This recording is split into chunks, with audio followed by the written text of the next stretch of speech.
A millionaire humiliated a waitress at a luxury party. Take that smell of poverty away from my table. But when he saw what she pulled out of her purse, he dropped to his knees in front of everyone. The champagne glasses clinked softly against silver trays as Grace Sullivan navigated through Chicago's elite. Her black uniform blended into the background of the Sullivan mansion, exactly where she needed to be, invisible, yet present, watching, learning, waiting. "Champagne, sir?" she asked, her voice practiced and neutral. The middle-aged executive barely glanced at her face before taking a flute. Grace had mastered the art of disappearing in plain sight during the 6 months she'd worked for elite catering. It was the perfect cover, serving at the most exclusive Chicago parties while gathering intelligence on the Sullivan family. Tonight was special. Ryan Sullivan's 30th birthday celebration. The crown prince of the Sullivan Empire turning another year older, another year richer. The grand ballroom sparkled with crystal chandeliers and old money. Women dripped with diamonds while men discussed mergers over single malt scotch. Grace memorized faces, names, conversations, little pieces of a puzzle she'd been assembling for years. "You there, waitress? More champagne for the birthday table." Karen Sullivan's command cut through the ambient music. The elegant woman in her 50s waved imperiously from across the room, even from a distance. Grace could see her perfectly manicured nails, her expertly lifted face, her eyes, cold and calculating even when smiling for photographs. "Yes, Mrs. Sullivan, right away." Grace lowered her gaze appropriately as she approached with a fresh tray. Karen Sullivan hadn't changed much since the magazine spreads Grace had studied meticulously. Second wife of the late James Sullivan, she'd transformed herself from his secretary to the lady of the house in record time. Now she ruled the Sullivan Empire with her stepson as her puppet.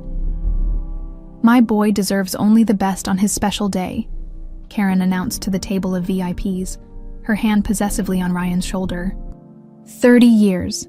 Can you believe it? Where does the time go? 20 of those years, Grace thought bitterly, had been stolen from her. Time she should have spent growing up with her family, in this house, instead of in a small farming community with the couple who had found her half drowned on the riverbank. The golden boy himself sat at the center of attention, accepting congratulations with practiced charm. Ryan Sullivan, heir to billions, was handsome in that polished way that came from the best schools, tailors, and cosmetic dentists money could buy. His easy smile didn't reach his eyes as he raised his glass. "To another profitable year," he toasted, "and to family, the most valuable asset of all. Family." The word made Grace's heart beat faster. The small gold medallion hidden beneath her uniform seemed to burn against her skin. As the night progressed, the guests grew louder, the music more insistent. Grace worked methodically, staying close to conversations that might yield information. Her opportunity came when Ryan stepped away from the crowd, heading toward the library, the one room she hadn't yet accessed. Grace followed, timing her entrance with a tray of desserts. The library was quieter, wood-paneled, with leather-bound books lining the walls. Ryan stood by the window, his back to her, a tumbler of amber liquid in his hand. "Dessert, sir?" she asked. Ryan turned, slightly startled. Up close, his resemblance to the picture in Grace's locket was unmistakable. Same eyes, same half-smile. The photo of her real family, the only memento besides the medallion that connected her to her past. "No, he began, then squinted at her. "Have we met before? You look familiar." Grace's pulse quickened. "I've worked several events here, Mr. Sullivan." "No, it's something else." He studied her face with sudden intensity. "Those eyes..." Before she could respond, a commotion erupted from the ballroom. A man's angry voice rose above the music. "My watch is gone. The Patek Philippe my father gave me. It was just here." Ryan brushed past Grace, returning to the party where a red-faced executive was accusing the staff of theft. Karen was already there, attempting to calm the situation. "We'll find it, Edward. Our staff is thoroughly vetted. One of them took it. A $100,000 watch doesn't just disappear," the guests murmured, some checking their own valuables. Grace felt the atmosphere shift, predatory eyes turning toward the uniformed servers. She'd seen this before, the wealthy closing ranks, needing someone to blame. Ryan, now visibly intoxicated, joined the accusatory chorus. "Search them all," he declared, swaying slightly. Every server, every pocket. Security guards appeared at the doorways. The catering manager, sweating profusely, began apologizing. Grace maintained her composure, knowing she had nothing to hide, except her identity, her purpose, her very existence in this house. One by one, the servers turned out their pockets, opened their bags. When Grace's turn came, Ryan pointed directly at her. That one, she was acting suspicious in the library. All eyes turned toward her. Grace felt her carefully constructed facade threatening to crack. Not now, when she was so close. Open your bag, Ryan demanded, alcohol fueling his arrogance. People like you always want what doesn't belong to them. The silence in the room was absolute. Grace knew she had two choices: refuse and lose her access to the mansion, or comply and risk exposure. With steady hands, she unzipped her small black purse. I have nothing to hide, Mr. Sullivan. Inside was only a worn wallet, a tube of lip balm, a small photograph yellowed with age, and a golden medallion with Latin inscriptions. Ryan reached for the medallion, his expression shifting from accusation to confusion. He held it up to the light, the intricate engravings catching the chandelier's glow. The Sullivan family crest was unmistakable, as was the Latin motto, Veritas vincit omnia, truth conquers all. Where did you get this? His voice had lost its commanding edge, replaced by something like fear. It's mine, Grace replied simply. Ryan's face drained of color. He staggered back, dropping his glass. It shattered on the marble floor, the sound like a gunshot in the tense silence. That's impossible, he whispered. I gave this to my sister before she died 20 years ago. Ryan fell to his knees among the broken glass, not from remorse for his accusation, but from the shock of recognition. His world, built on 2 decades of carefully crafted lies, began to crumble before the entire Chicago elite, and Grace, the waitress who had been invisible moments before, suddenly became the center of a storm that would expose secrets buried deeper than any Sullivan family fortune. The morning after Ryan Sullivan's birthday party dawned gray and humid, the kind of Chicago summer day that promised thunderstorms. Grace sat on her fire escape, a mug of coffee cooling between her palms. From her small apartment in Logan Square, the skyscrapers of downtown looked like distant monuments to another world, a world she'd been born into and then ripped away from. 20 years. The weight of that time pressed on her chest. She closed her eyes, letting the memories wash over her like the lake water once had. Gracie, hold on tight, sweetheart. The voice of her adoptive mother, Elena Rodriguez, echoed across time. Grace could still feel the rough calluses on Elena's hands, as she'd taught 10-year-old Grace how to knead bread dough. You have good hands, Elena would say. Gentle but strong, doctor's hands. The Rodriguez farm was humble, a weathered 2-story house surrounded by corn and soybean fields. Grace had a good childhood there, filled with hard work and genuine love, but always shadowed by questions Elena and Miguel couldn't answer. Where did she come from? Who were her real parents? Why did she have nightmares about drowning? It wasn't until Elena was dying, cancer eating her from the inside out, that the truth began to surface. I need to tell you something, Mihija, Elena had whispered from her hospice bed, her once robust frame now skeletal. About the day we found you. Grace had been 17 then, sitting beside the only mother she'd known for most of her life. Miguel and I were fishing at Bluewood Lake. We heard the crash from across the water. A car. It went straight in. So fast. Elena's eyes filled with tears. Miguel, he swam out. Too late for the others. But there was a little girl, you, floating on a seat cushion, half conscious. Grace remembered the chill that had run through her body. An accident. Elena's grip on her hand had tightened. No, mi amor. Before the car went in, I saw someone pushed it from behind. Her voice dropped to a whisper. We were scared. The nice car, the rich people. We thought no one would believe us, and you needed us. Later, searching through Elena's keepsakes, Grace found the small medallion and the water-damaged photograph. In the picture, a man, a woman, a boy, and a little girl standing before a lake. The same lake where the Rodriguez family had pulled her from the water. On the back, faded writing, The Sullivans at Bluewood, summer 2005.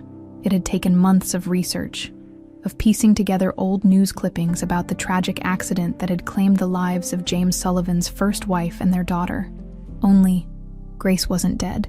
She had survived, and someone had wanted her family erased. Back in her apartment, Grace opened her eyes as thunder rumbled in the distance. Her phone buzzed with a text from her boss at Elite Catering. "You're fired. Don't come back," Sullivan specifically requested. She wasn't surprised. After last night's scene, her cover was blown. But it didn't matter. She'd found her way in. The recognition in Ryan's eyes when he saw the medallion told her everything she needed to know. Her plan was working. Across town, in the master suite of the Sullivan penthouse, Ryan sat on the edge of his bed. Head in his hands, the medallion lay on his nightstand, its gold surface catching the morning light. Fractured memories played through his mind like a broken film reel. "She can't be Grace," he muttered to himself. "Grace is dead." But the medallion, one of 3 his father had commissioned before the accident, was unmistakable. Ryan's was locked in his private safe. His sisters had supposedly gone down with her in the lake. The third was their father's, who'd also perished in the accident. Or so he'd been told. Ryan rubbed his temples, trying to sort through the haze of his hangover and the disorienting sense that everything he'd believed for 20 years might be a lie. He remembered fragments of that day, being picked up early from his private elementary school, Karen's face serious as she told him there'd been an accident. His father, stepmother, and little sister were gone. At 10 years old, Ryan had become the sole heir to the Sullivan fortune, with Karen as his guardian. The medallions had been his father's idea.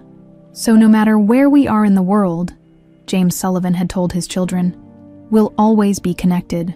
Ryan had given his sister hers the morning of the accident, a small token to apologize for a silly fight they'd had the night before.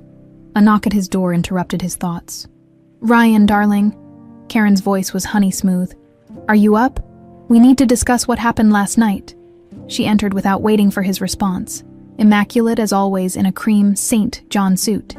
At 53, Karen Sullivan remained striking, her blonde hair perfectly styled, her blue eyes sharp with intelligence and ambition. She'd guided the Sullivan empire from real estate into technology with ruthless precision. "That waitress," she said, perching on the edge of his bed, "was obviously running some sort of scam.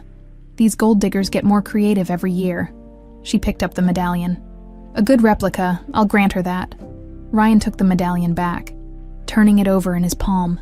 "It's not a replica, Karen. Look at the inscription inside.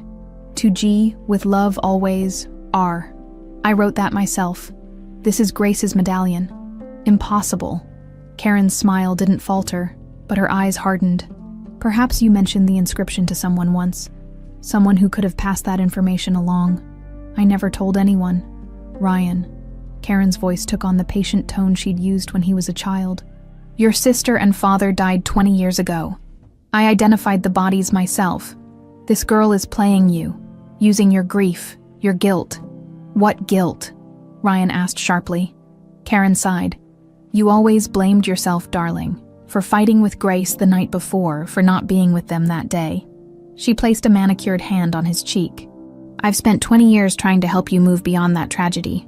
Ryan pulled away, standing abruptly. "I want to meet her again, this waitress." "Absolutely not. I've already instructed security to keep her off all Sullivan properties. She has Grace's medallion, and I'll have our lawyers deal with her when she inevitably tries to extort money from us." Karen stood, smoothing her skirt. "You have that big merger meeting today. Focus on that. I'll handle this. Distraction." After Karen left, Ryan sat staring at the medallion, tracing the Latin inscription with his thumb. Memories stirred. A little girl with his same eyes, laughing as they raced through the grounds of the lake house. His sister Grace. Could she really be alive? And if she was, what else had Karen lied about across the city as the first raindrops began to fall? Grace tucked the matching medallion back beneath her shirt and opened her laptop. Phase 1 of her plan was complete. She'd gained Ryan's attention. Now came the dangerous part, getting close enough to uncover what really happened 20 years ago at Bluewood Lake, and why someone had wanted her family dead. Karen Sullivan stared at the security footage from the party, zooming in on the waitress's face. The girl's resemblance to James was unsettling. The same determined set of the jaw, the same intelligent eyes. For 20 years, Karen had meticulously maintained her position. Eliminating threats as they arose, this girl was the most dangerous yet. "Find everything on her," she instructed her private investigator over the phone. "Employment records, address, phone, everyone she talks to, everywhere she goes." Karen ended the call and opened her wall safe, removing a leather-bound journal. She'd kept detailed records of everyone involved in the Bluewood incident. Most were conveniently deceased, but perhaps she'd missed something. She flipped through the brittle pages until she found what she was looking for. Child's body never recovered. An oversight she'd always known might come back to haunt her. Ryan couldn't focus during the merger meeting. His CFO was droning on about synergies and market share while Ryan's thoughts kept returning to the waitress, to the possibility that she could be Grace. "Ryan?" His CFO was looking at him expectantly. "I trust your judgment," Ryan said smoothly. "Move forward with the acquisition." After the meeting, he instructed his assistant to find the waitress from last night. Name, address, everything. "Mrs. Sullivan already requested that information, sir," his assistant replied. Of course she had. Karen was always 3 steps ahead, managing his life as she'd done since he was 10. For the first time, Ryan wondered if her guidance was really control in disguise. His phone buzzed with a text from an unknown number. The medallion wasn't all that survived that day at the lake. Coffee, Lola's Cafe on Milwaukee Ave, 3 p.m. today. Ryan stared at the message. How had she gotten his private number? He should forward this to security. Let Karen handle it as she'd suggested. Instead, he checked his watch. He had 2 hours. Grace sat in the back corner of Lola's Cafe, watching the door. She'd left nothing to chance, including borrowing Ryan's contact information from Elite Catering's client database before they locked her out of the system. The cafe was busy enough to provide background noise, but quiet enough for a private conversation. Through the window, she could see her friend Marco across the street, positioned to provide a warning. If anyone suspicious appeared after Elena's deathbed confession, Grace had spent years preparing for this moment. Gathering allies and information, the bell above the door jingled. Ryan entered, scanning the room. He was dressed down in expensive casual wear, designer jeans and a button-down shirt that probably cost more than Grace's monthly rent. He spotted her and froze momentarily before crossing to her table. "You came alone," Grace observed as he sat down. "Against my better judgment." His eyes studied her face. "Who are you really?" "I think you already know." The waitress approached. Ryan ordered black coffee without looking at the menu. Grace asked for a refill of her tea. "You have my sister's medallion," Ryan said when they were alone again. "That doesn't make you her." "I was 7 years old," Grace said softly. "You were 10. We were at the lake house for the weekend, the night before the accident. We fought over whose turn it was to ride the tire swing." Ryan's expression remained guarded. Anyone could research family details. "You gave me the medallion that morning. You said, 'I'm sorry we fought, Gracie Bear.' You always called me that because of the stuffed bear you carried everywhere," Ryan finished, his voice barely audible. "It had a missing eye that Dad kept promising to fix." Grace nodded, feeling the weight of 2 decades of separation pressing between them. "If you're really Grace, where have you been? Why come back now?" Ryan leaned forward. "Why not just approach me directly instead of working as a waitress at my parties? Would you have believed me if I'd just walked up to you on the street?" Grace countered. "As for where I've been, I was raised by the couple who found me after the accident. They pulled me from the water. The official report said everyone died. The car was recovered. Bodies were identified." Ryan rubbed his face. "Karen identified everyone. Karen lied." Grace's voice hardened. "The accident wasn't an accident, it was murder." Ryan recoiled as if she'd slapped him. "That's insane. Why would—" "Power, money, the Sullivan Empire." Grace looked him straight in the eyes. "Did you ever wonder why Dad changed his will just days before he died? Why Karen became your guardian and trustee of everything until you turned 30? Which, coincidentally, just happened." Uncertainty flickered across Ryan's face. "How could you possibly know about the will? I've spent years investigating what happened to our family. The question is, why haven't you?" The accusation hung between them. Ryan's phone buzzed repeatedly. He glanced at it, then silenced it. "Karen?" Grace guessed. "She's worried about me. She's worried about her control over you." Grace corrected. You're 30 now, legally entitled to everything. No more need for a trustee. She's been like a mother to me, Ryan defended, but his voice lacked conviction. She's the reason our real mother is dead. Ryan stood abruptly. I need proof, not wild accusations. Check your father's original will, Grace suggested. The one filed days before the accident. Compare it to the one that was executed after. And how would I get access to that? Ryan asked skeptically. You're a Sullivan, if anyone can. It's you. Ryan dropped cash on the table for their drinks. Say I believe your Grace. What do you want? Justice, she replied simply. For our parents. Ryan studied her for a long moment. I'll look into the will, but don't contact me again. I'll contact you if I find anything suspicious. As Ryan left the cafe, Grace felt a mix of hope and frustration. She'd planted the seeds of doubt, but Ryan was still deeply under Karen's influence. Her phone buzzed with a text from Marco. Black SUV circling the block. Professional surveillance. Grace had expected Karen to have her followed. What she hadn't anticipated was the way her heart had lurched when Ryan finally looked at her with recognition. The memory of their childhood bond, buried under years of planning her revenge, had suddenly surfaced. She couldn't afford such sentimentality. Karen Sullivan had orchestrated the murder of their parents. She'd separated them for 20 years, and if Grace's suspicions were correct, Karen wouldn't hesitate to eliminate either of them if they threatened her position. As Grace left the cafe through the back door, she knew the real game was just beginning. Karen had spent 2 decades building her fortress of lies. Grace had months, at most, to tear it down before her own time ran out. 3 days after the cafe meeting, Grace was getting desperate. Ryan hadn't reached out, and Karen's surveillance had become more obvious. A dark sedan now permanently stationed across from her apartment building. She'd stopped going to her clinical rotations at the hospital, calling in sick to avoid putting patients at risk. The afternoon brought a soft knock at her door. Grace grabbed the baseball bat she'd started keeping nearby and approached cautiously. Who is it? She called through the door. Judith Morales, came the reply. I was the Sullivan family's housekeeper for 15 years. Grace peered through the peephole at an older Hispanic woman with silver-streaked hair. I don't know who that is, Grace said, though her heart raced. Judy Morales had been mentioned in her research, a longtime employee who'd left the Sullivan household shortly after the accident. Yes, you do, Pequeña, the woman said softly. I used to sneak you chocolate chip cookies before dinner. Your favorite book was about a velveteen rabbit. Grace's hand trembled on the doorknob. Those details weren't in any public record.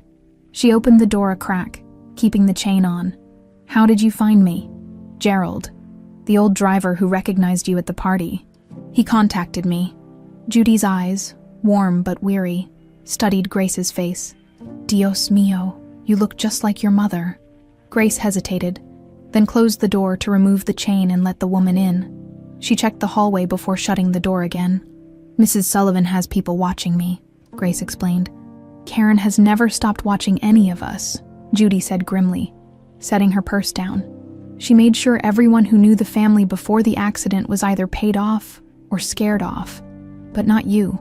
I stayed to look after Ryan. Someone needed to. Judy's eyes filled with tears. And to wait. I never believed you died in that lake. Nina, a mother knows these things, even if not by blood. Grace gestured for Judy to sit at her small kitchen table. You were that close to us. I raised Ryan from birth. You from the moment your father brought you home. Judy smiled sadly. James loved you children more than anything, even though the circumstances were complicated. What circumstances? Grace asked, pouring coffee for them both. My research shows James and Catherine Sullivan as my parents. Judy's eyes widened in surprise. You don't know. Catherine wasn't your birth mother, Nina, but she loved you as her own. Grace sank into the chair opposite Judy. Then who was? Susan Delgado, a young woman who worked at the Sullivan estate. She and your father. Judy hesitated. They had a brief relationship during a difficult time in his marriage. When Susan became pregnant, Catherine had already left James. By the time you were born, they had reconciled. Catherine accepted you as her own. She couldn't have children herself, you see. Grace struggled to process this revelation. So Catherine wasn't my biological mother. But she raised me as her daughter. Yes, and she loved you fiercely, Judy confirmed. It devastated her when Ryan needed more attention after his diagnosis. What diagnosis? A blood disorder. Quite serious when he was about 5. He needed transfusions. That's when they discovered. Judy stopped abruptly. Perhaps these are things your brother should tell you himself. Grace wanted to press for more, but Judy stood and moved to the window, peeking through the blinds. We don't have much time. Karen has resources everywhere.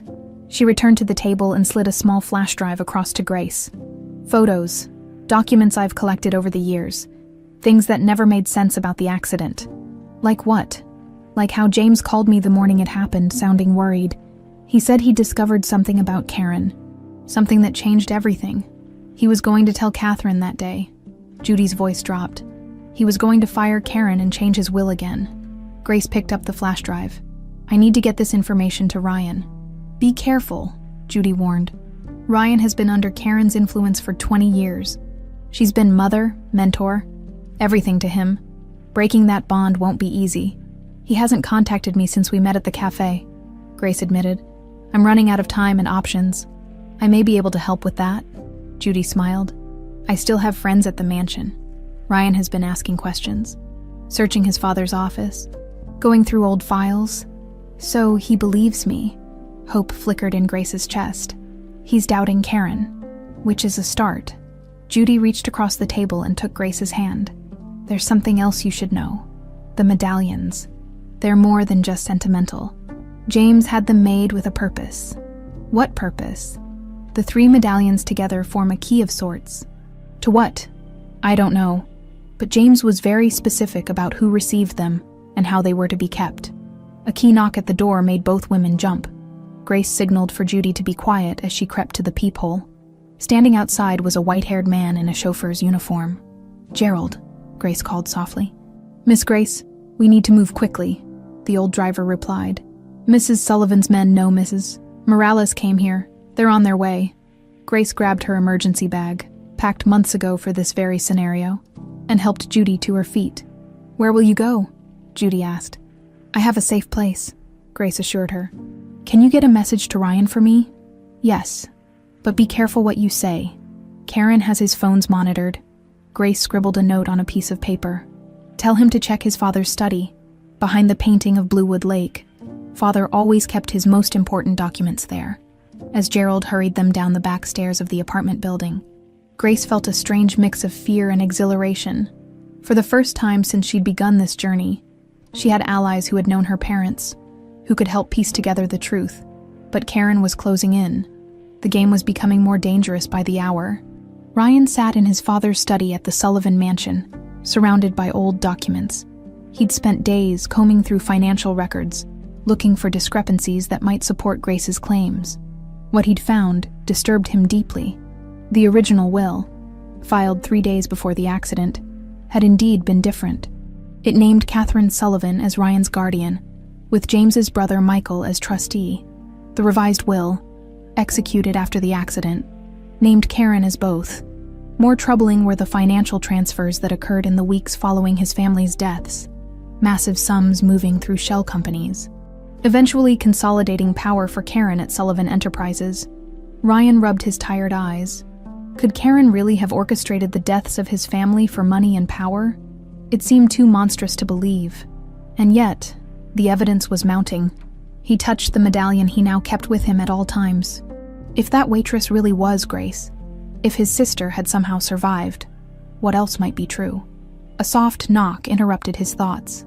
Judy, the housekeeper who had practically raised him, entered with a tea tray. You missed dinner, Mr. Ryan, she said, her formality a front for any listening ears. As she placed the tray beside him, she slipped a folded paper under the saucer. Ryan waited until she left to read the note. The handwriting was unfamiliar, but the message sent chills down his spine. Check behind the painting of Bluewood Lake. Father always kept his most important documents there.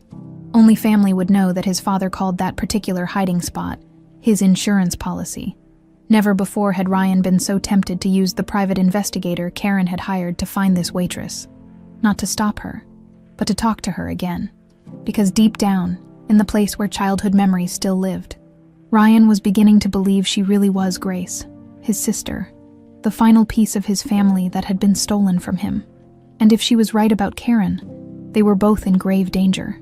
The Bluewood Lake painting hung innocently on the study wall, a pastoral scene of summer tranquility that had witnessed 2 decades of Sullivan family secrets. Ryan glanced over his shoulder before sliding the heavy gold frame to one side, revealing a wall safe with an unusual locking mechanism. Unlike modern electronic safes in the mansion, this one was older, featuring not a keypad, but 3 circular indentations arranged in a triangle. Ryan traced his fingers over them, remembering fragments of childhood memories, his father opening this safe, placing important papers inside, always wearing his medallion. The medallions, Ryan whispered, pulling his own from beneath his shirt. The size matched the indentation perfectly, but when he tried to insert it, nothing happened. One medallion alone wasn't enough. The sound of heels clicking against hardwood made him hastily slide the painting back into place. Karen appeared in the doorway, elegant in a burgundy sheath dress, her smile not quite reaching her eyes. "Working late?" she asked, surveying the papers scattered across his father's desk. "Just going through some old files." Ryan forced casualness into his voice. "Feeling nostalgic, I guess." Karen crossed the room, running her fingers along the mahogany desktop. "This company has come so far since your father's day. He was brilliant with real estate, but he never understood tech the way you do." She smiled, maternal pride radiating from her. "I always knew you'd surpass him." Ryan had once craved such approval from Karen. Now, her words felt like links in an invisible chain. "That waitress contacted you, didn't she?" Karen asked suddenly, her tone sharpening. Ryan kept his expression neutral. "What makes you say that?" "Our security team traced her to a cafe the same day you disappeared for 2 hours." Karen sighed, as if disappointed by his poor attempt at deception. "Ryan, darling, this girl is dangerous." The psychological evaluation came back. "She's delusional, possibly violent. You had her psychologically evaluated. How is that even possible?" "I'm protecting you," Karen insisted. "She's been researching our family for years, fabricating connections. The medallion was likely stolen from the lake house during the renovation." She placed a hand on his arm. "I know you miss your sister, but this imposter is preying on your grief." Ryan pulled away. "You never let me talk about them. Not Dad, not Catherine, not Grace. Every time I brought them up, you changed the subject." "It was too painful for you," Karen countered. "The therapist said." "The therapist you chose," Ryan interrupted. "Everything in my life has been what you chose." Karen's expression hardened momentarily before softening into concern. "You're upset. Is it the merger? The board pressuring you? Let me help, like I always have." The perfect maternal performance. For the first time, Ryan recognized it as exactly that, a performance. "I'm fine," he lied. "Just tired. It's been a long week." "You work too hard." Karen kissed his cheek. "Don't stay up too late." At the doorway, she paused. "Oh, and Ryan, I've increased security around the property. With this unstable woman fixated on you, we can't be too careful." After she left, Ryan slumped in his father's chair. Karen was tightening her control, making it nearly impossible for him to contact Grace even if he wanted to. And increasingly, he did. The questions multiplying in his mind could only be answered with her help. Grace's safe place was a houseboat on the Chicago River belonging to Marco's uncle, who spent winters in Florida. From the deck, the city skyline glittered against the night sky, a stark contrast to the darkness she felt surrounding her mission. "Any word from Judy?" she asked Marco, who was checking his phone. "Nothing yet," he replied. "But Gerald confirmed your apartment was searched. They took your laptop." Grace nodded grimly. "Good thing I encrypted everything important." She pulled out the flash drive Judy had given her. "Help me go through these files." Marco, a cybersecurity specialist she'd befriended during her research, connected the drive to his heavily secured laptop. Together, they sifted through Judy's collection. Old photographs, scanned documents, news clippings. "Look at this," Marco said, opening a folder labeled Medical. Inside were partial records from a private hospital, heavily redacted but showing the name Ryan Sullivan, and dates from when he would have been about 5. Judy mentioned he had some blood disorder, Grace murmured, scanning the documents. Her medical training helped her decipher the terminology. He needed transfusions? Wait, this mentions a perfect Hulle match from a sibling donor. Marco looked up. You. Must have been. But why would this be significant enough for Judy to save? Grace continued reading, then froze. Oh my God. What? These genetic markers. They're identical. Grace looked at Marco, her mind racing. Identical genetic markers would mean, you're twins, Marco finished. Grace sat back, stunned. But we don't look alike. I mean, we have similarities, but not like twins. Fraternal twins can look as different as any siblings, Marco pointed out. Grace stared at the document, a new understanding dawning. This changes everything. If Ryan and I are twins, and Catherine wasn't my biological mother, then who was? Marco asked. Grace thought back to Judy's revelation. Susan Delgado. She worked for my father. She turned to another folder labeled Staff, quickly scanning through employment records, until she found one for Susan Delgado, a housekeeper who had worked at the Sullivan estate from 2004 to 2005. She disappeared right around when we were born, Grace noted. There's no termination date, just a question mark. Another file caught her attention. A newspaper clipping about a woman's body found in Lake Michigan, badly decomposed, never identified. The date, 3 months after the accident at Bluewood Lake. What if Susan didn't just disappear? Grace whispered. What if Karen got rid of her too? Her phone buzzed with a text from an unknown number. Need to talk. Security everywhere. Can't leave. Midnight. North Garden Wall. There's a service gate. Come alone. Our Grace showed Marco the message.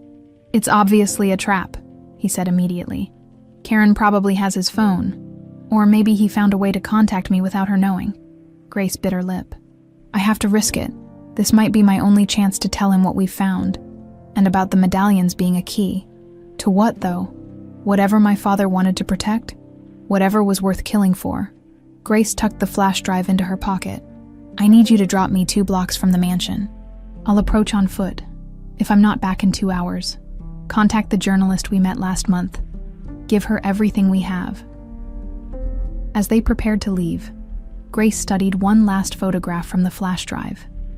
Her father holding 2 infants, his face radiant with joy.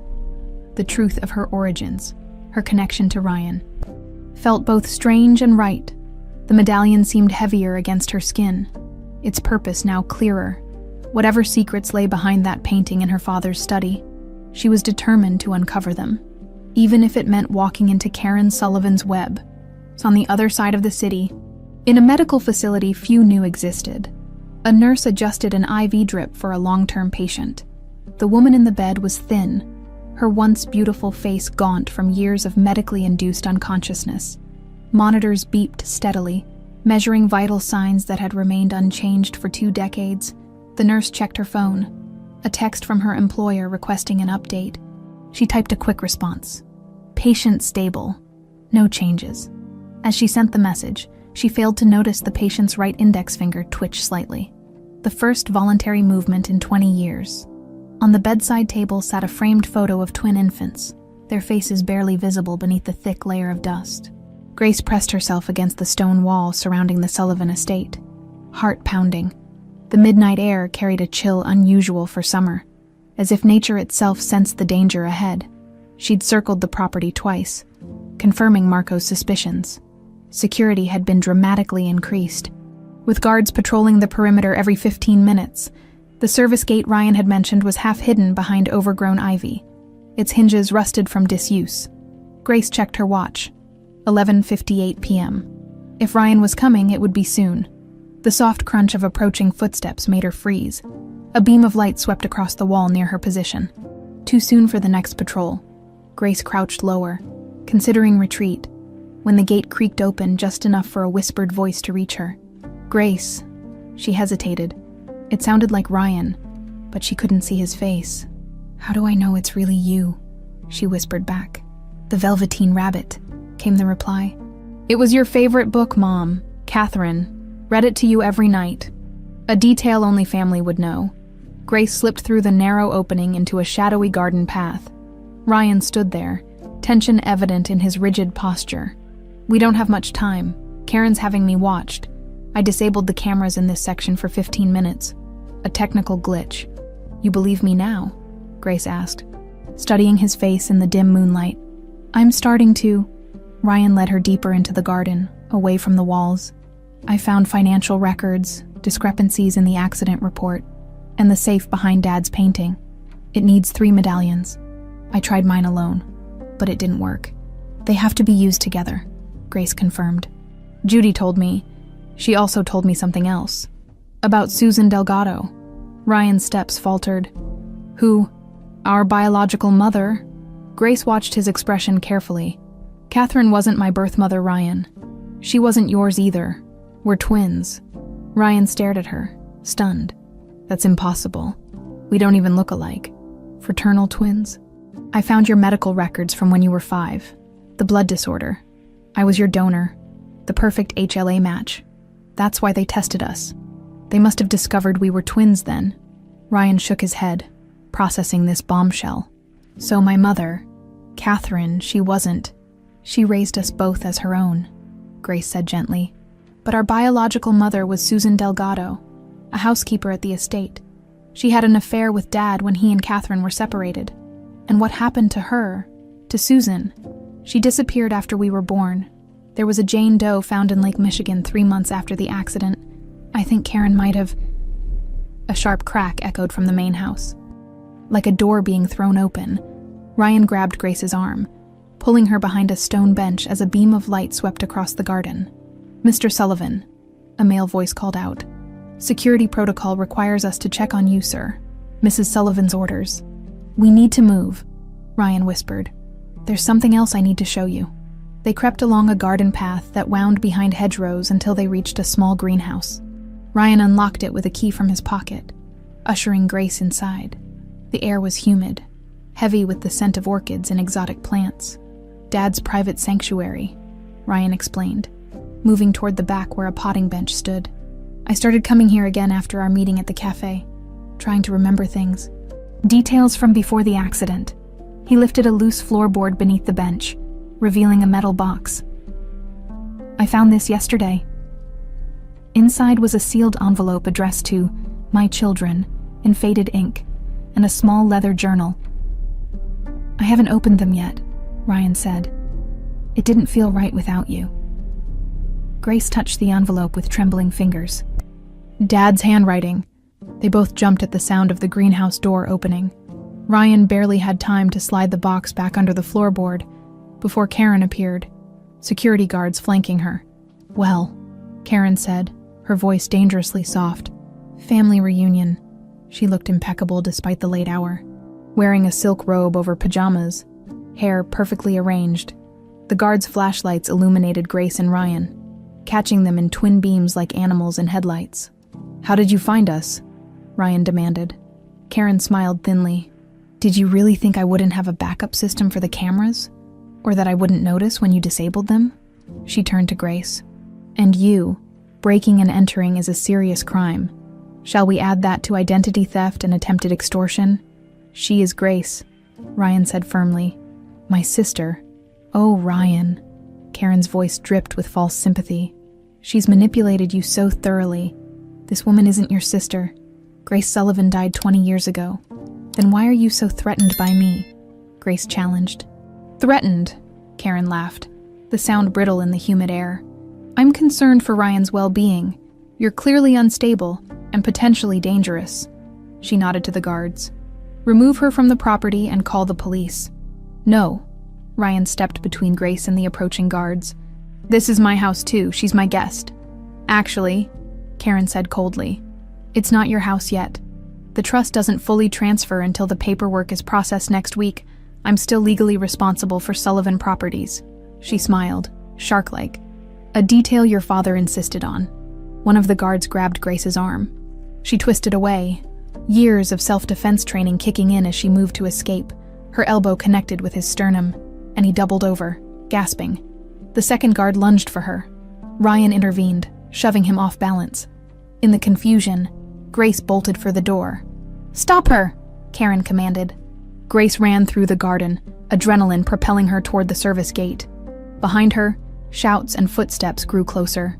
She reached the gate, hands fumbling with the rusty latch. A sharp pain exploded in her shoulder as she pushed through, a security guard's baton connecting with bone. Gasping, she sprinted into the darkness beyond the wall. The guards followed, but Grace knew these streets better than they did. 3 blocks away, she ducked into an alley, pressing herself against a wall as flashlight beams swept past the entrance. When she was sure they'd moved on, she pulled out her phone to text Marco for extraction. The screen remained dark, shattered from her fall during the escape. More concerning was the warm wetness spreading across her shirt. The baton had done more damage than she'd initially thought. Across town, Ryan sat in his father's study, the right side of his face swollen where Karen's security had restrained him. Karen paced before him, no longer the concerned maternal figure, but a predator whose territory had been threatened. "You're making a terrible mistake," she said, voice tight with barely controlled fury. "That woman is not your sister. She's using you to get to the Sullivan fortune." She knew things. Karen, things only Grace would know. Details easily researched. Karen stopped pacing. "I've arranged for you to see Dr. Winters tomorrow. Clearly, this emotional manipulation has affected your judgment." Dr. Winters, the therapist who had medicated Ryan into compliance during his rebellious teenage years. The implied threat was clear. As Karen left, her parting words hung in the air. "This ends now, Ryan. One way or another." Alone, Ryan touched his medallion, thinking of the matching one Grace wore. Whatever secrets their father had wanted them to discover were still locked away, waiting for the 3 medallions to come together. But first, he needed to find Grace. Before Karen's people did, the invitation to the Sullivan Foundation annual masquerade ball sat on Karen's desk, its gold embossing catching the morning light. She traced the elegant script with one manicured nail, a thin smile playing on her lips. "Perfect timing," she murmured. The ball was Sullivan Enterprises' most prestigious event, 500 of Chicago's elite gathering for philanthropy and power brokering, beneath the guise of ornate masks and champagne. Security would be tight but focused on external threats, not on the guests themselves. The perfect environment for Ryan to execute the next phase of their plan. Karen pressed the intercom. "Send Dr. Winters in." The psychiatrist entered, medical bag in hand. A small, precise man with wire-rimmed glasses. He'd been on Karen's payroll for nearly 2 decades. "You're sure these won't leave any traces in his system?" Karen asked, nodding toward the bag. "The formula is designed to metabolize completely within 24 hours. Dr. Winters confirmed. He'll experience mild disorientation, heightened suggestibility, and short-term memory impairment. Nothing that couldn't be attributed to stress or alcohol." "Excellent." Karen handed him a check. "Administer it during your session this afternoon. I need him compliant for the ball tomorrow night." After the doctor left, Karen opened her laptop to review the security footage from the greenhouse confrontation. She paused on a frame showing Ryan's face as he defended Grace, the determined set of his jaw reminiscent of his father's. For 20 years, she'd molded Ryan into her perfect puppet. Now, in a matter of days, this waitress had undone decades of careful manipulation. Karen clicked to another screen. A report from her private investigator on Grace's movements. The girl had vanished after escaping the Sullivan estate. Her known associates were under surveillance, but so far there was no sign of her. Time was running out. In 1 week, Ryan would legally inherit everything. Karen needed him back under control, or eliminated. Before then, she picked up her phone. "Is the cleaning crew prepared for tomorrow night's event?" A coded instruction to her more specialized security team. "Yes, Mrs. Sullivan," the voice replied. "We'll ensure everything is spotless." Grace winced as Marco applied antiseptic to the gash on her shoulder. "You need a hospital," he insisted, wrapping gauze around the wound. "This is deep. Can't risk it," Grace said through gritted teeth. Karen would have people checking emergency rooms. They were in a new safe house, a studio apartment above a mechanic shop owned by Gerald's nephew. The small space smelled of motor oil and takeout, but it was secure. Judy sat at the kitchenette table, poring over the documents they'd salvaged from Grace's laptop before it was seized. "The annual ball is tomorrow night," she said, holding up the invitation she'd managed to sneak out of the mansion. "Security will be focused on the event. It might be our best chance to access the safe." Ryan mentioned a technical glitch with the cameras, Grace recalled. Could we create another one? Marco nodded. If I can get close enough to their network, yes, but we'd need a much bigger distraction than last time. The ball itself is the distraction, Grace realized. 500 guests all in masks. You can't be serious, Marco protested. The place will be crawling with Karen's people, who'll be looking for someone trying to break in, not someone already inside. Grace turned to Judy. Do staff members still get identification badges for these events? Yes, Judy confirmed. And I know someone in housekeeping who owes me a favor. Grace nodded decisively. I'll go in as staff, while everyone's focused on the ballroom. I'll slip upstairs to Dad's study. And what about Ryan? Marco asked. Can you trust him after what happened in the garden? Grace touched her medallion. I have to. We need all 3 medallions to open that safe. Speaking of which, Judy said, where's the third? Ryan has one. You have one. Dad's? Grace replied. It must be in the safe itself, or with. She couldn't bring herself to say his body. There's something else, Judy said hesitantly. Something I haven't told you yet. She pulled an old newspaper clipping from her purse. This is from the week after the accident. Grace scanned the article.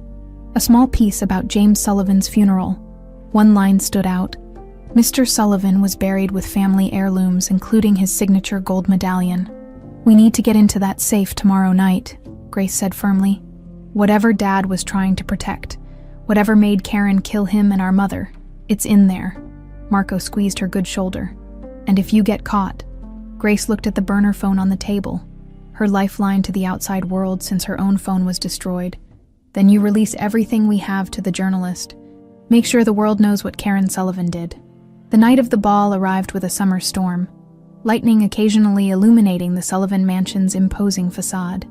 Inside, the grand ballroom had been transformed into a Venetian carnival, with elaborate ice sculptures, cascading flowers, and acrobats performing among the guests. Ryan adjusted his midnight blue mask, watching the spectacle with detached interest.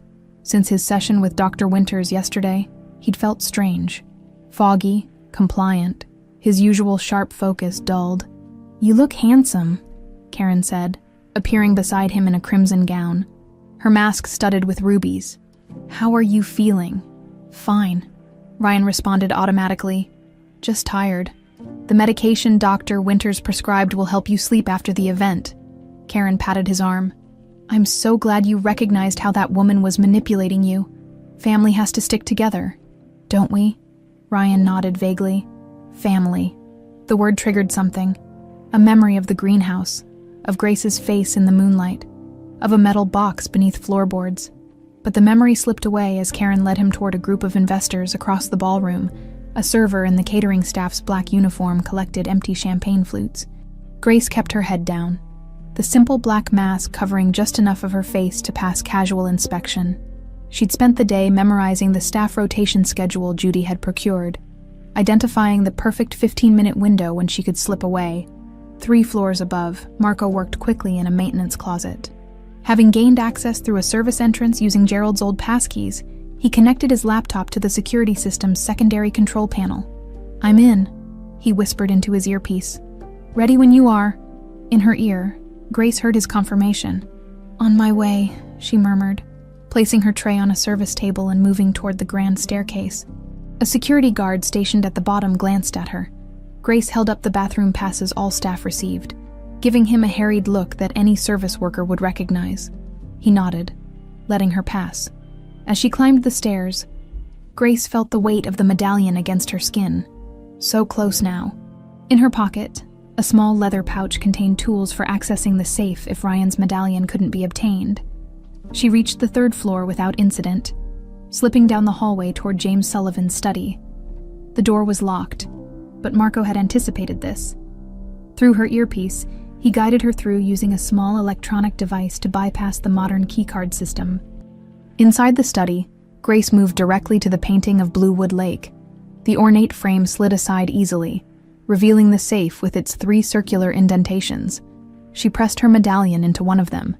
It fit perfectly, but nothing happened, confirming they needed all 3. Grace, she whirled around, heart lurching. Ryan stood in the doorway, still wearing his midnight blue mask. His expression was oddly vacant, "Ryan," she said carefully, "are you alone?" He blinked slowly, as if trying to focus. "You shouldn't be here," Karen said. "Karen said you were dangerous." Grace took a step toward him, noting his dilated pupils, his slightly slurred speech. "She drugged you," she realized. "Ryan, listen to me. I'm your sister, your twin. Karen killed our parents. She's been lying to you for 20 years. She reached for his hand, placing it over the safe. "We need your medallion. Together we can finally learn the truth." For a moment, Ryan seemed to clear, recognition flickering in his eyes. He reached for the medallion around his neck. Then a slow applause came from the hallway. "Touching reunion," Karen said, stepping into the study flanked by 2 security guards. "But I'm afraid the show is over." Karen's heels clicked across the study's hardwood floor as she approached, her ruby mask now removed to reveal eyes cold with triumph. The security guards flanked her like well-trained attack dogs, awaiting her command. "I must admit," she said, "you've been quite persistent, breaking into my home twice now. That takes either courage or stupidity." "This isn't your home," Grace replied, standing her ground. "It belongs to the Sullivan family. My family." Karen laughed, the sound brittle in the tense air. "You're nothing but a deluded waitress playing detective. Isn't that right, Ryan?" Ryan swayed slightly, his eyes struggling to focus. "She says she's Grace, and you believe her." Karen moved closer to him, her voice softening to the maternal tone she'd perfected over decades. "Darling, Dr. Winters explained this. Your grief, manifesting as wishful thinking, reinforced by this con artist's manipulations." Grace watched Ryan's face, seeing his confusion. Whatever drugs Karen had given him were powerful, but not absolute. She needed to reach him. Fast. "Ryan, look at me," Grace urged. "Remember the greenhouse, the box under the floorboards, your father's letter. To my children." Recognition flickered in Ryan's eyes. "The journal," he murmured. Karen's smile faltered. "What journal?" Before Ryan could answer, a new voice spoke from the doorway. "Fire in the West Wing, Mrs. Sullivan." They all turned to see a security supervisor, his expression grim. "What? How?" Karen demanded. "Unknown cause. Sprinklers aren't activating on that floor. Fire department's been called." Karen hesitated, clearly torn between dealing with Grace and addressing this new crisis. "Go," one of the guards urged. "We'll handle these two." With a last venomous glance at Grace, Karen hurried from the room, barking orders into her communication device. The moment she left, Grace seized her chance. "Ryan, your medallion, now!" Something in her tone cut through his mental fog. Ryan pulled the medallion from beneath his shirt. Moving with newfound urgency, the security guards advanced. "Don't move," one ordered, reaching for his weapon. A deafening bang from the hallway made them both turn. Smoke billowed through the doorway as the mansion's fire alarm finally blared to life. In the confusion, Grace grabbed Ryan's hand and pulled him toward the safe. "Both medallions together," she instructed, pressing hers into one of the circular indentations. Ryan followed suit with his own.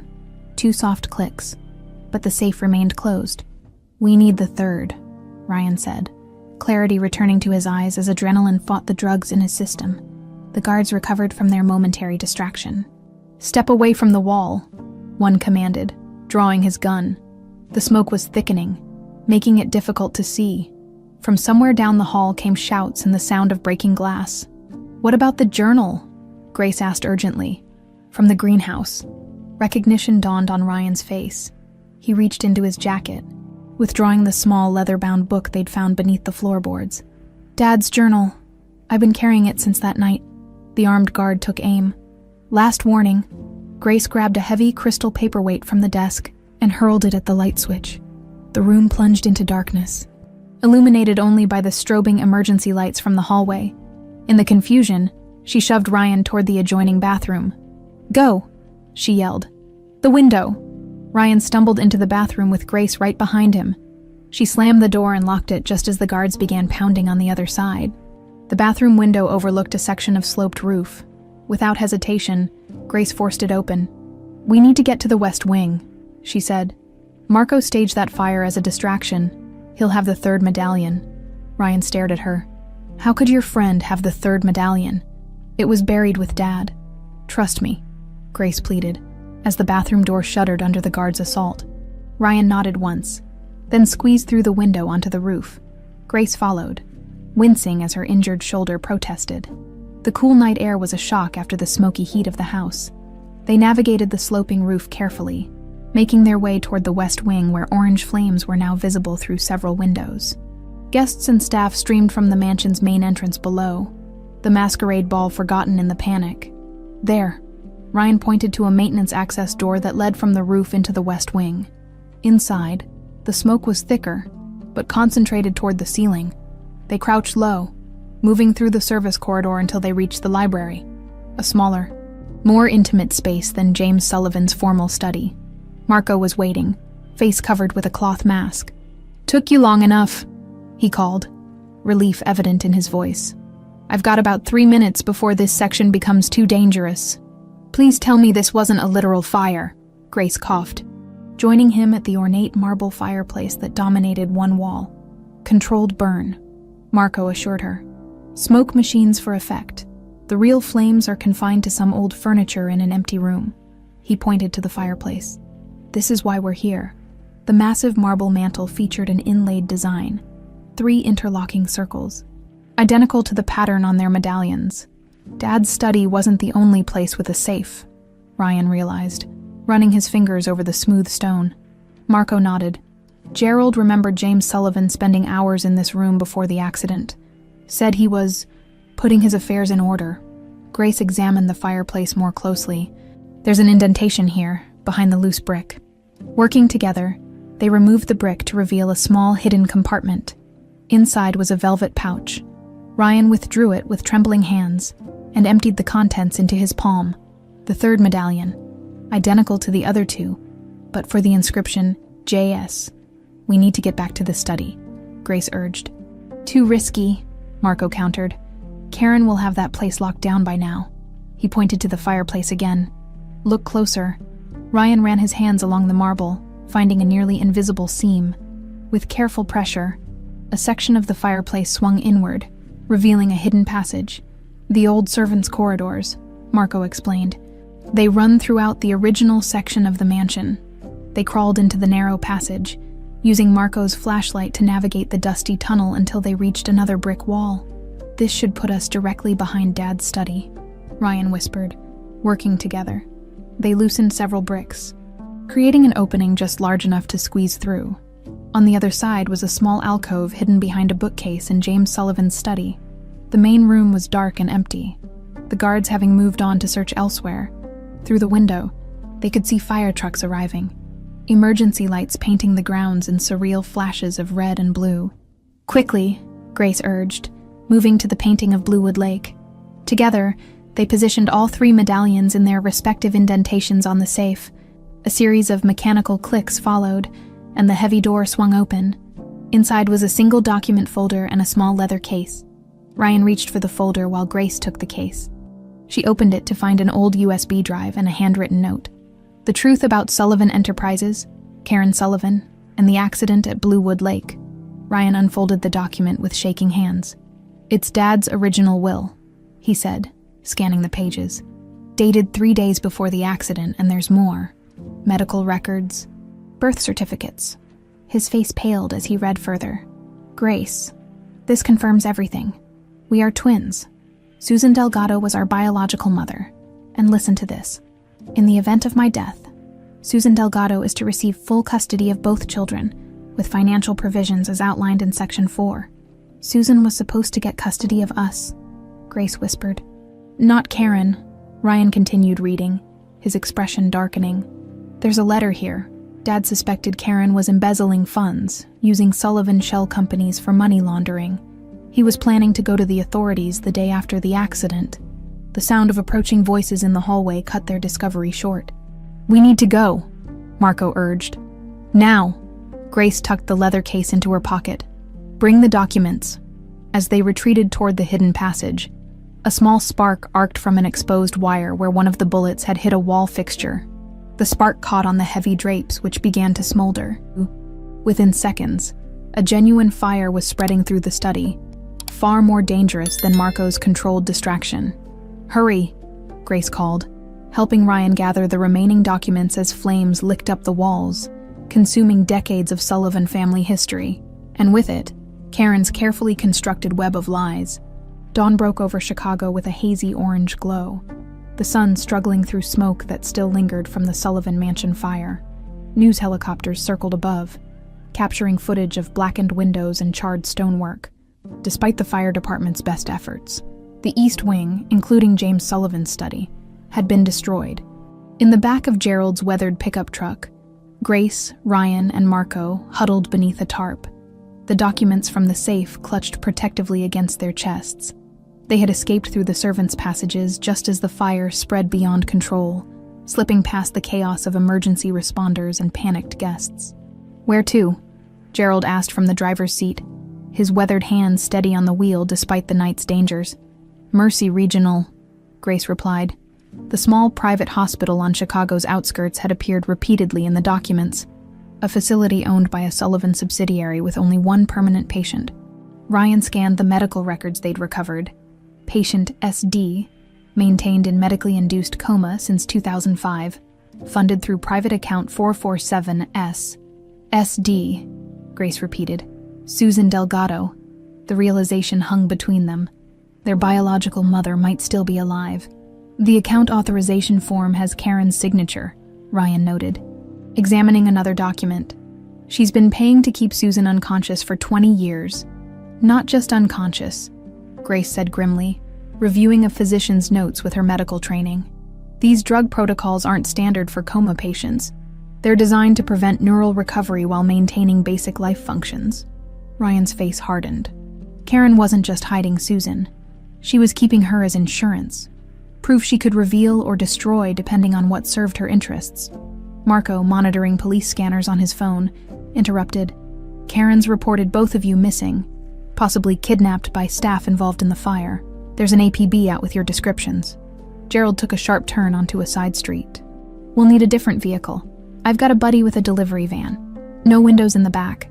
As Gerald made arrangements by phone, Grace and Ryan continued piecing together the story revealed by their father's documents. "Dad suspected Karen was embezzling," Ryan said, reading from James Sullivan's journal. "He hired a forensic accountant who found millions funneled through shell companies. The day of the accident, he confronted Karen with proof. He was planning to go to the FBI the next morning. So she arranged the accident at the lake," Grace concluded. "But why keep Susan alive all these years? Why not just..." "Because Susan knew something even more damaging," Ryan realized, flipping through more pages. Something Karen needed to keep buried, but couldn't risk Susan taking to the grave in case she'd left evidence somewhere. "Whatever it is, we'll find out soon," Grace said as Gerald returned. "Van's 3 minutes out," the old driver reported. "But you should see this first." He handed Ryan his phone, open to a breaking news story. The headline made Ryan's breath catch. "Sullivan heir missing after mansion fire. Karen Sullivan hospitalized." Hospitalized. Ryan scrolled through the article. "It says she collapsed after identifying items recovered from the study fire. Possible smoke inhalation and extreme distress. She saw the safe was empty," Grace guessed. "She knows we have everything now."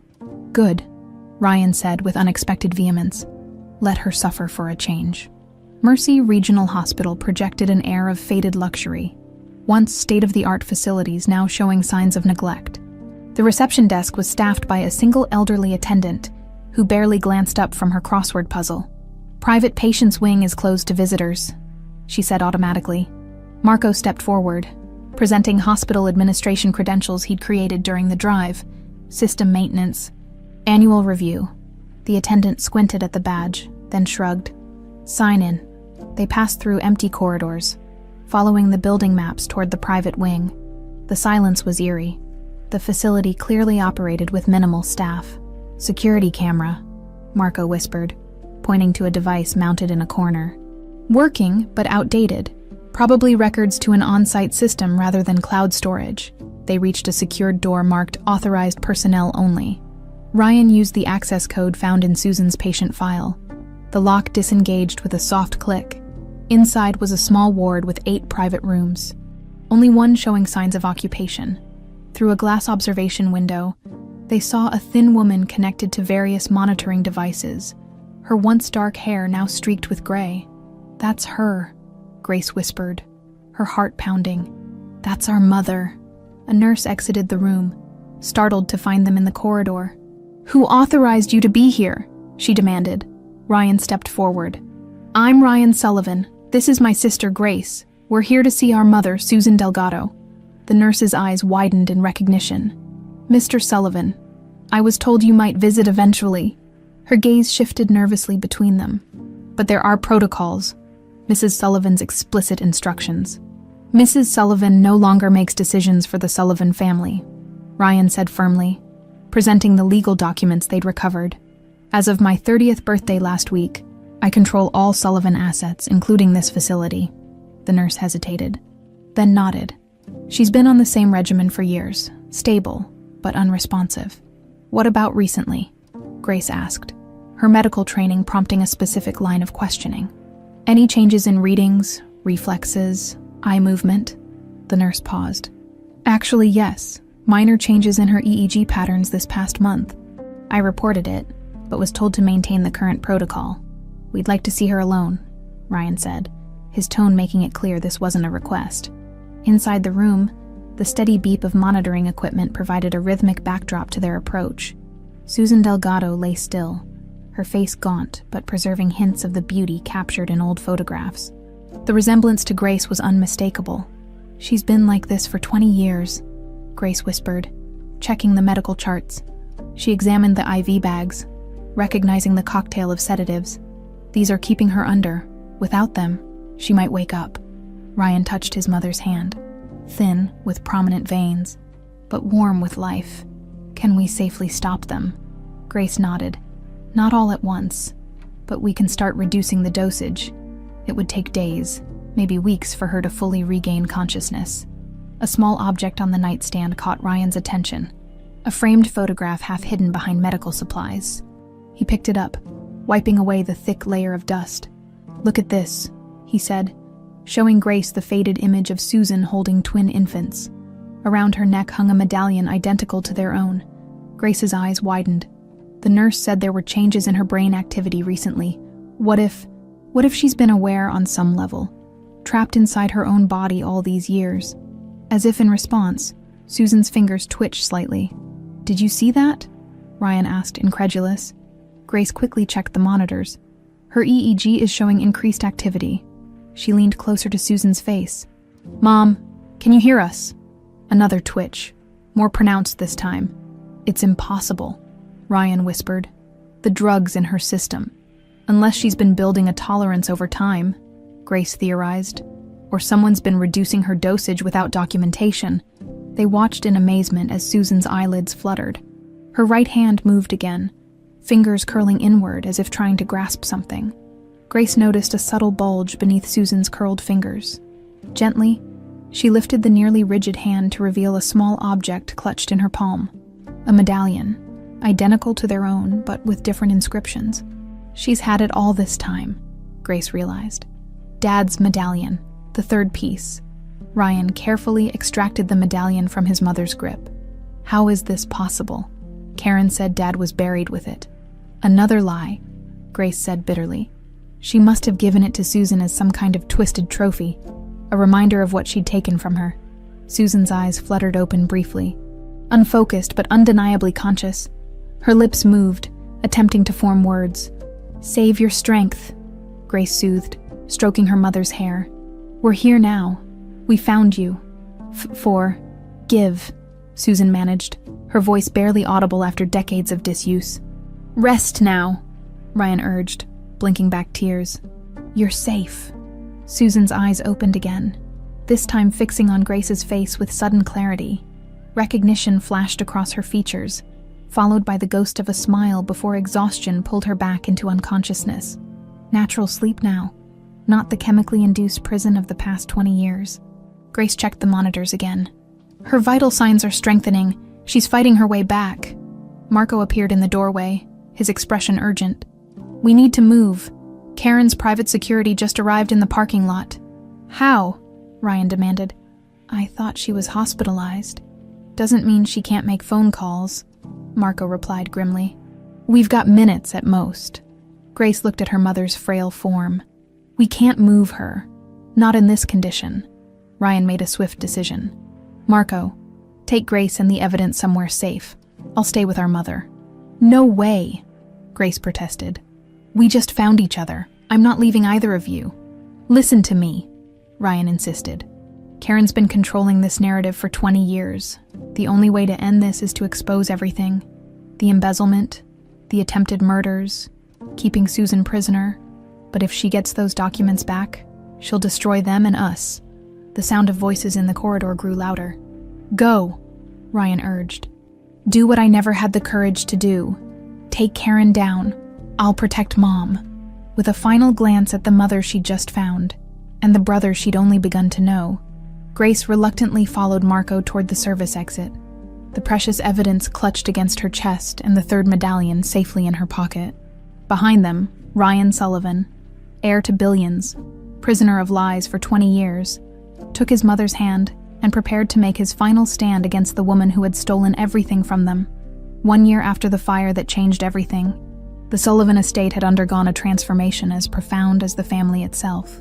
Where imposing gates once kept the world at bay, a welcoming entrance now invited visitors to the Susan Delgado Medical Center, specializing in trauma recovery and coma rehabilitation.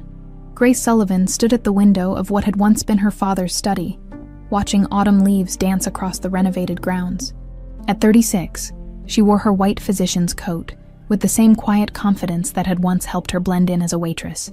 The difference now was the name badge that proclaimed her true identity: Dr. Grace Sullivan, Neurological Director. "The Petersons are here," announced her assistant. "Their daughter's showing remarkable progress." Grace smiled. "I'll be right there." Before leaving, she touched the display case on the wall. 3 gold medallions mounted behind glass, a physical reminder of the journey that had brought her home. The past year had unfolded like a whirlwind, after escaping Mercy Regional with the evidence. Grace and Marco had gone straight to the FBI. The documents from James Sullivan's safe provided irrefutable proof of Karen's crimes: embezzlement, money laundering, attempted murder, and the decades-long imprisonment of Susan Delgado. Karen had fought back with everything she had: teams of attorneys, media manipulation, even attempts to have Ryan declared mentally incompetent. But the evidence was too substantial, the paper trail too damning. When her own security team turned state's evidence to save themselves, Karen's empire of lies crumbled completely. The trial had been front-page news for months. The public was captivated by the story of twins separated by tragedy, reunited to bring justice for their parents. Karen Sullivan was ultimately sentenced to 30 years in federal prison, 1 year for each year of freedom she had stolen from the Sullivan family, walking through the corridors of the medical center. Grace greeted patients and staff with genuine warmth. Many of the employees were former Sullivan household staff, who had returned when Ryan invited them back. The mansion's opulent ballroom had been converted into a physical therapy center, its vaulted ceilings and natural light creating an uplifting environment for healing. In the East Wing, she paused outside a private room where Susan Delgado sat in a wheelchair by the window, wrapped in a soft blanket. Despite the room's warmth, at 57, Susan's face showed the ravages of her 20-year imprisonment, but her eyes, the same eyes she had passed to her children, were bright with hard-won awareness. "Mom," Grace said softly, entering the room. "How are you feeling today?" Susan turned, her movement still somewhat labored but improving steadily. "Better every day." Her voice, once reduced to whispers, had regained much of its strength through intensive therapy. "Is Ryan coming?" "He'll be here for dinner," Grace assured her, checking the monitors out of professional habit. "He's finalizing the details for the Sullivan Foundation's new DNA identification program."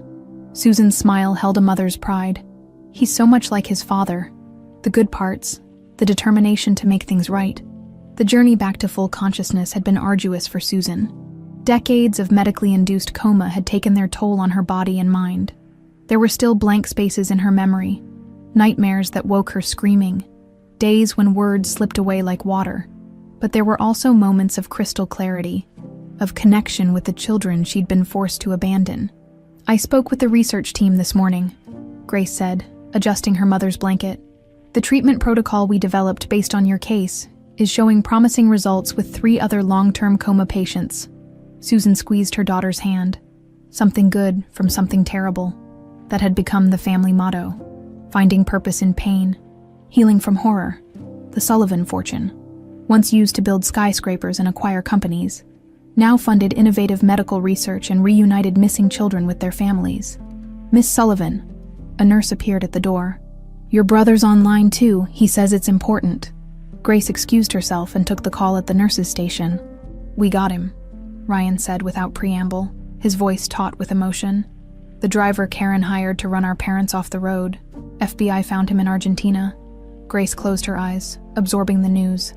After all this time, he's agreed to testify against the remaining conspirators in exchange for a reduced sentence. Ryan continued. It's finally over, Grace. We've got them all. I'll tell Mom when she's stronger, Grace decided. Today's a good day. I don't want to set her back. After ending the call, Grace continued her rounds, checking on patients whose stories echoed her mother's. Lives interrupted by trauma, families fractured by tragedy. Each recovery, however small, felt like a personal victory. Later that evening, as sunset painted the Chicago skyline in hues of amber and gold, the Sullivan siblings sat with their mother in the garden pavilion, sharing a simple meal prepared by the center's chef. Ryan looked different than he had a year ago.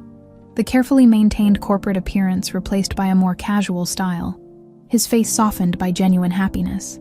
The Sullivan Technologies Group still thrived under his leadership, but with a transformed mission, using cutting-edge DNA technology to identify missing persons and reunite families. I met with Amy today, he mentioned between bites of grilled salmon. She's agreed to come to the charity gala next month. Grace smiled at the mention of Amy Rodriguez, the kindergarten teacher from her adoptive parents' hometown who had captured Ryan's heart during a foundation event. Their relationship had progressed slowly, built on shared values rather than wealth or status. Everything Ryan's previous relationships had lacked. She's good for you, Susan observed. Reminds me of Elena from your stories, Grace. Kind but strong. Grace nodded, grateful that her mother had embraced the woman who had raised her with such love. Elena would have adored you both. She always told me I had my father's determination and my brother's heart, even before I knew I had a brother. As darkness fell, lights illuminated the garden pathways. From this vantage point, they could see the small chapel that had been built where the fire-damaged east wing once stood. Inside, beneath a simple stained glass window, 3 candles burned perpetually in memory of those who hadn't lived to see justice done. James Sullivan, Catherine Sullivan, who had loved another woman's children as her own, and Elena and Miguel Rodriguez, who had saved a drowning girl and given her a home. Sometimes, Susan said softly, gazing at the chapel lights, I think James somehow knew. He created those medallions, hid the evidence, made sure there would always be a way back for both of you. A way to find the truth. Ryan touched the indentation on his wrist, where his medallion had once rested against his skin. Dad always said the Sullivan legacy wasn't buildings or money. It was doing the right thing, no matter the cost. He would be so proud of you both, Susan whispered, tears glistening in her eyes. Not just for finding justice, but for what you've created from the ashes. As they sat together in peaceful silence, Grace reflected on the journey that had brought them to this moment. From the bitter quest for vengeance that had driven her for years, she had found something far more precious. Her family, her purpose, her true self. What had begun with a waitress's humiliation at a birthday party had ended with a family reborn and a legacy redeemed. The 3 medallions, now united behind glass, had served their purpose, not just opening a hidden safe, but unlocking the truth that had set them all free.